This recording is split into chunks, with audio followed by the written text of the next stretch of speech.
안녕하세요. 안녕하세요. 사장없이 좋은 그림쟁이 서양화가 김수영입니다. 여러분, 제 뒤에 있는 그림 한번 봐주세요.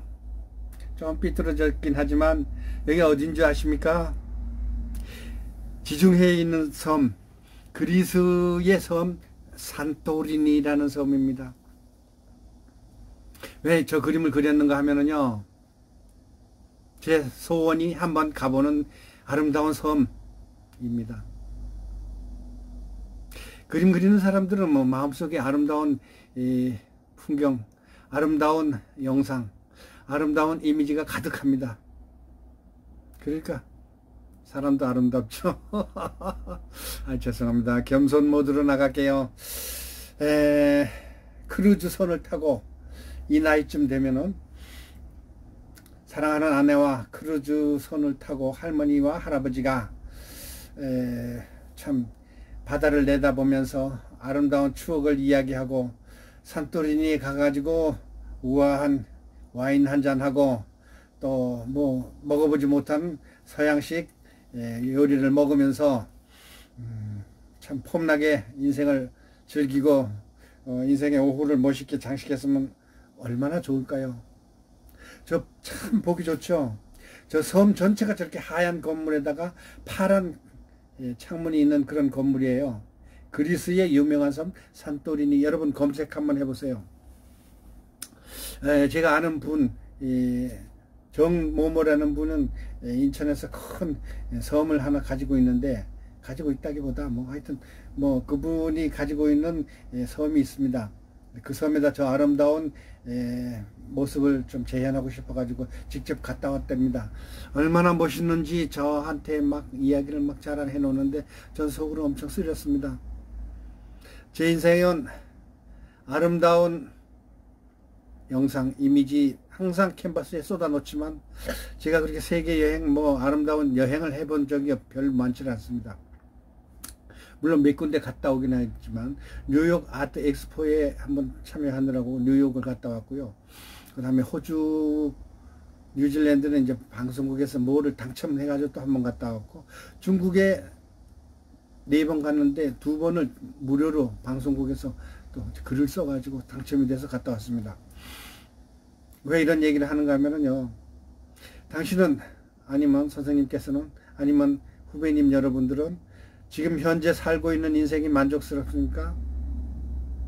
여러분이 원하고자 하는 인생입니까?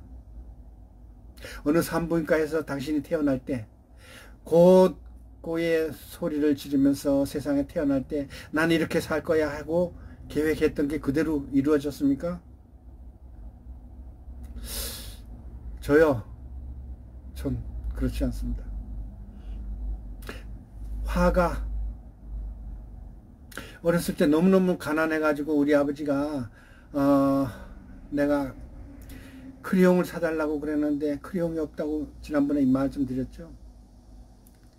에노구가 뭔지 아세요? 에노구 정도를 아는 사람이면 저같이 이제 연식이 좀 오래된 사람이에요. 일본 말로 수채화 도구를 갖다 에노구라 그럽니다. 수채화 물감을 갖다가. 근데 그게 사고 싶었는데 돈이 없어요. 그래 아버지한테 달라고 그랬더니 이놈의 자식아 돈이 어딨나 그러는 거예요. 우는 건 아니고요. 그저 우리 아버지는 저를 평생 방생을 했습니다. 그게 무슨 뜻인가요? 지 잘하는 대로 놔둔 거예요. 한마디로 말해서. 우리 아버지는 원망하고 싶은 생각은 없고요. 우리 아버지도 없는 거 있는 거 해가지고 우리 6남매 키우느라고 고생 많으셨는데, 지금 부모처럼 뭐 학원을 보낸다거나 아니면 뭐 대학 미래를 어떻게 진행을 하고 너는 미래를 어떻게 나가거나 하고 단 한마디도 해본 적이 없어요. 그 다음에 초등학교나 중고등학교 때 뭐 저 기말고사 뭐 시험 보면 이제 시험지를 해가지고 통신표라고 그러나 뭐 하여튼 뭘 주잖아요. 그러면 단 한 번도 보신 적이 없어요. 6남매를 그렇게 키우셨습니다. 우리 아버지는. 아버지한테 전 맞은 적도 없어요. 그렇지만 그렇다고 해서 이렇게 하라 저렇게 하라 공부는 이렇게 하는 것이다 절대 말씀 안 하셨어요. 그냥 아버지 도장 찍어야 되는데요. 그 서랍에 찾아봐라. 이런 정도였었어요. 그래서 저는 하나서부터 100까지 전부가 다 방생에서 자생한 그런 사람입니다.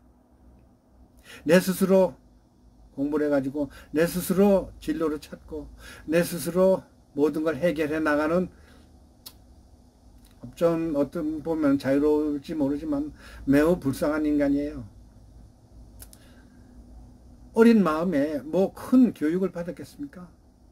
그런 인생 교육 내지는 이재 재물에 관한 교육 아니면은 부동산에 관한 교육 또 내지는 장사를 하는 교육 어떤 회사에 들어가서 공부를 어떻게 해서 훌륭한 인간이 되어라라는 소리를 내 스스로 모든 걸 다 해결했습니다.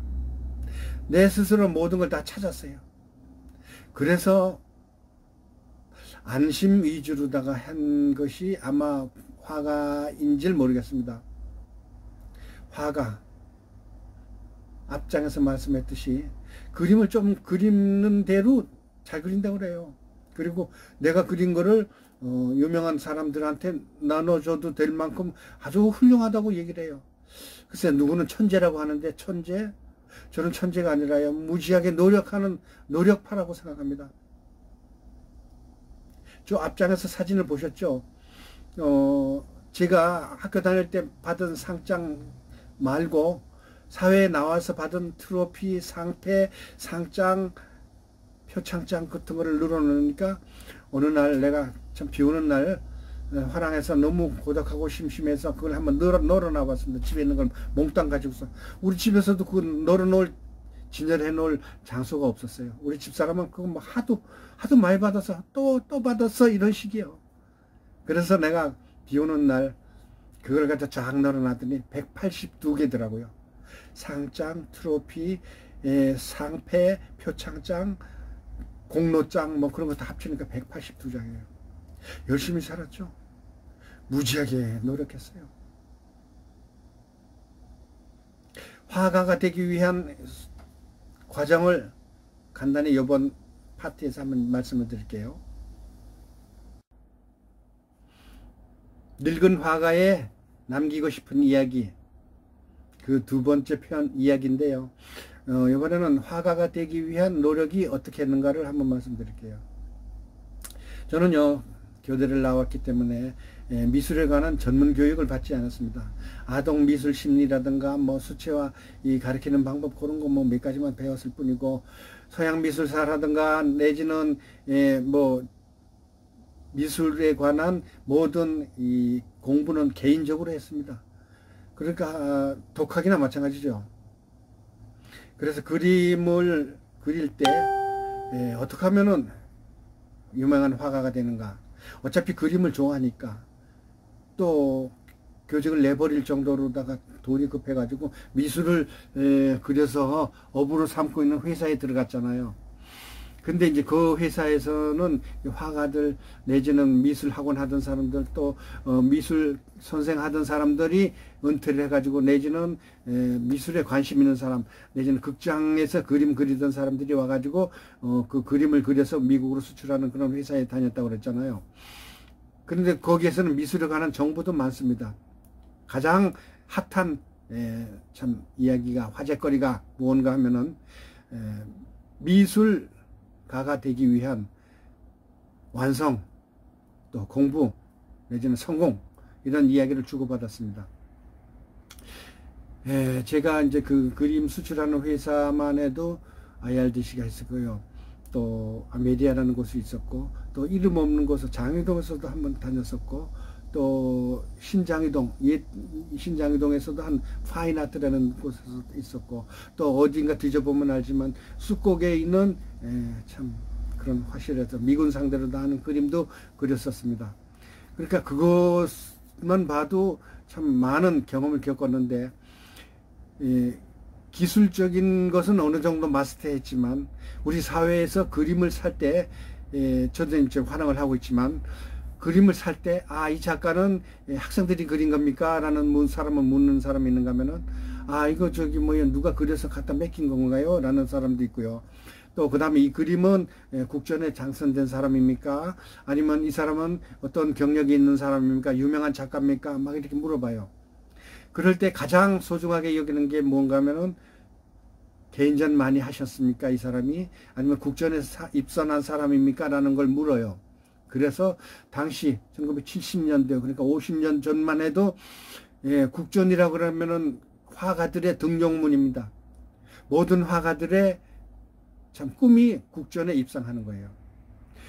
당시는 국전이라고 하면 덕수궁 있잖아요. 현대미술관. 그러니까 지금 현대 덕수궁 석조전 있잖아요. 거기서 하고 또 왼편에 미술관 거기를 전체를 빌려가지고 입상한 사람들을 전시를 했었어요. 주로 100호짜리 그림인데 저는 그걸 보고 아침에 가서 하루 종일 봤습니다. 왜? 아, 이렇게 해야지만 입상이 되는구나. 이렇게 해야지만 국전에 수상을 하는구나. 이렇게 해야지만 화가가 되는구나. 연구를 많이 했어요. 그래가지고 그때부터 연습을 했습니다. 주로 수출 그림이라는 것은 아주 좀 쉽게 말하자면은 물론 아주 그냥 현대적인 회화 아주 모던한 그런 그 반추상 비구상 작품도 많지만 대개는 가볍고 편하게 볼 수 있는 그런 그림들이에요. 그러니까 그림의 질이 그렇게 높다고는 볼 수는 없지만 국전에 가보니까 100% 창작이어야 되잖아요. 남의 거 모방해서도 안 되고 남의 거를 참 은근슬쩍 이렇게 베껴서도 안 되거든요. 100% 자기 작품을 창작을 해야 되는 거예요. 그렇지만 같은 칼라, 같은 캔버스로다가 같은 붓으로다 그리는데 비슷하게는 나오겠죠. 그렇지만 똑같이 그려서는 안 되고 절대 변형시켜가지고 자기가 새로 어렌지 해가지고 재창조를 해야지만 국전에서 상을 받아요. 그래서 저는 100호짜리를 갖다 놓고 그리려고 그러는데 사실 생으로다가 여러분 가장 창조적인 작품을 그리려고 그러면 어떤 걸 그려야 되겠습니까? 옳진 생각해 보세요. 국전에서는 대개가 햇빛에 막 비친 해변 풍경 내지는 한국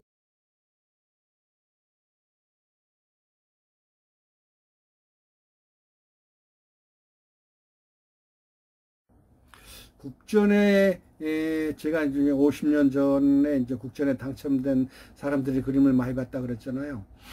그림의 소재가 대개는 정물화 내지는 여인들이 이렇게 독서를 하는 모습이라든가 아니면 할아버지가 어떤 장인이 무슨 뭐 저기 뭐 항아리를 만든다든가 아니면 뭐 부채를 만든다든가 이렇게 장인 정신이 있는 거라든가 아니면 이 종교적인 거 불교적인 거, 그 다음에 뭐 이렇게 그 해변에 있는 아니면 한국 풍경 뭐 이런 거 위주였습니다.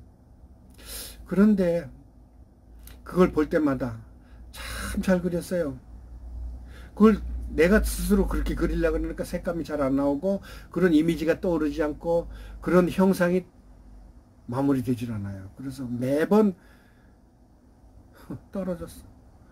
국전에 한번 내려면요 액자를 보통 100호짜리는 162에 130.3입니다. 100호 이내라고 국전에 그 모집 요강에 보면은 100호 이내라고 되어 있는데 100호짜리 그림 하나 그리려면 보통 한 달 내지 2달 노력해야 됩니다.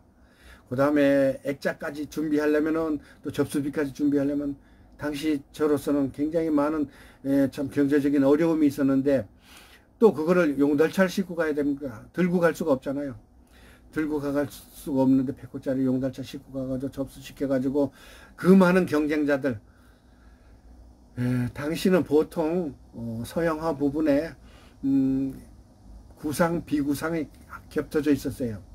합쳐져 있었어요. 그러니까 사실 계열하고 추상 계열하고 합쳐져 있었으니까 보통 한 800개 내지 900개가 옵니다. 전국에서 와요. 100호짜리 900개가 왔어. 있는데 그 중에서 한 150개를 뽑는 거예요. 그러니까 650, 750개가 떨어져 나가고 150명이 합격하는 거거든요. 막 목포에서도 오고 부산에서도 오고 제주도에서 비행기도 실어가지고 오고 사람들이 전국에서 이제 화가가 되고 싶은 사람들이 전부 다 모이는 거예요. 당시에는 뭐 이제 개인 아니면 사설 단체에서 하는 공모전 뭐 그런 것도 몇 군데 있었어요. 상형전이나 또 몇 가지가 있었는데 제가 전부 다 일일이 다 기억을 못 하겠고, 저는 오직 목표를 국전에 대한민국 미술대전이 이제 나중에 이름이 바뀌었는데 전국미술대전이죠, 한마디로 말해서. 그거를 목표로 삼아가지고 그림을 그렸는데, 그러니까 장님 코끼리 더듬기예요. 누구한테 지도를 안 받았어요. 뭐 레슨비도 없을 뿐더러 어디 가서 제대로 그 미술 교육을 받을 적어도 없고 100% 제가 창작을 해서 그랬습니다. 창작을 해서 그랬는데 쉽지 않죠. 왜냐? 우리나라는 미술에 대한 귀족이 있습니다. 귀족이 두 군데가 있는데 서울대 미대하고 홍익대 미대. 근데 국전이나 미술대전에서도 그런 분들이, 거기서 나온 분들이 심사위원을 하기 때문에 자기 제자들의 그림을 먼저 알 거 아니겠습니까? 팔이 안으로 굽지 바깥으로 굽는 거 아니잖아요. 그래서 그쪽에 있는 사람들이 유리해요, 입상에. 매번 보면 서울대 아니면 홍익대 졸업생들이 대상을 받아요. 대상 받으면 곧바로 출세하는 거죠. 그 다음에 우수상이나 특선 이상도 괜찮은 건데 입상마저 그렇게 힘들어요. 800개, 900개가 온 것 중에서 150개가 된다. 생각해 보세요. 여러분, 미스 코리아 이 선발대회 요즘은 텔레비 중계 잘 안 하는데, 내가 미스 코리아 이쁘다 그러는 애 1등 되는 애 못 봤어요. 그 선발 기준이 어떤지 모르지만 어쨌든 1등이라는 그렇게 쉽지 않습니다. 더군다나 입선이라는 것도 쉽지 않아요. 왜? 다른 어떤 기술에 관한 거라면은 정확한 센치에다가 정확한 넓이에다가 이렇게 기술적인 게 있다면은 점수가 매겨지지만, 이 미술이라는 거는 느낌으로 하는 거 아니겠습니까?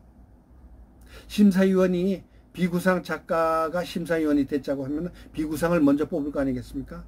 그 다음에 심사위원이 정물화를 좋아하는 사람이라면 정물화에 관한 잘된 거를 먼저 뽑을 거 아니겠습니까? 물론 객관적인 심사 기준이 있긴 있겠지만 어쨌든 자기 마음에 끌리는 거, 그래 가령 붉은색을 싫어하는 심사위원이 붉은색 그림이 나왔다 하면 그거는 노땡큐 아니겠습니까? 그랬듯이 모든 것은 심사위원 마음대로예요. 데코바리 마음대로예요. 엿장수 마음대로가 아니라 데코바리 마음대로. 그래서 저는요, 대한민국 미술대전에 3번 입상을 했어요. 자, 그게 몇 번 도전해가지고 됐느냐고요? 무려 17번 도전해가지고 3번에 됐어요. 17번 도전해가지고 13번을 떨어졌을 때, 처음에는 덕수궁에서 접수를 받았지만 나중에는 과천에서 접수를 받았어요. 그 현대미술관이 글로 가 있었잖아요. 과천 그 대공원 바로 뒤쪽에 있습니다. 근데 거기 가려면 용달차를 하려면 용달차 기사가 돈을 더 내라고 그래요. 왜냐하면 갔다가 돌아올 땐 빈차로 오니까. 그래도 가야죠. 그래도 화가가 돼야 되니까. 그래도 도전을 해야 되지 않겠습니까? 그래서 저는 17번을 도전했는데 3번 되고 14번을 떨어졌습니다. 자, 그랬을 때 얼마나 괴로웠겠습니까? 접수할 때는 아주 기분이 좋아요. 그러나 접수를 시켜놓고 표를 받아놓고 이틀 뒤에 심사가 끝난 다음에 그 그림을 도로 낙선이 됐을 때 찾아올 때의 그 괴로움, 더군다나 용달차 데리고 끌고 가가지고 거기서 수많은 사람, 떨어진 사람들이 전부가 다 용달차에 싣고 막 찾고 난리 부렸을 때 화가가 되기 위한 도전의 그 시련들이 모두가 다 똑같은 거예요. 된 사람들은 기분 좋겠죠.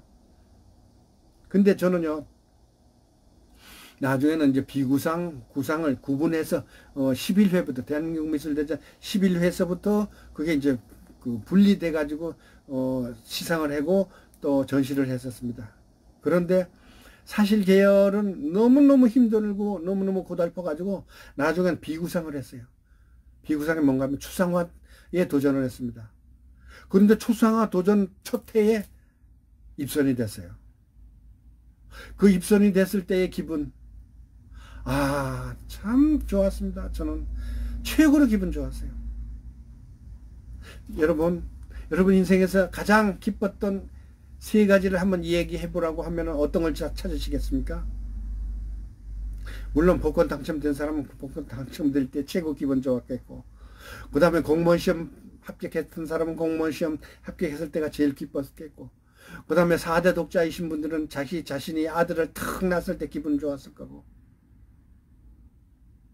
저도 물론 3번의 기쁜 일이 있었다면요, 대한민국 미술대전에 첫 번 입상했던 때 하고, 우리 아들 낳았을 때 하고요, 그 다음에 우리 마누라 하고 결혼했을 때입니다. 우리 마누라 길에서 주셨어요. 자, 그렇게 해서 요 다음 편에 또 이야기해 볼게요. 국전에 입상했을 때의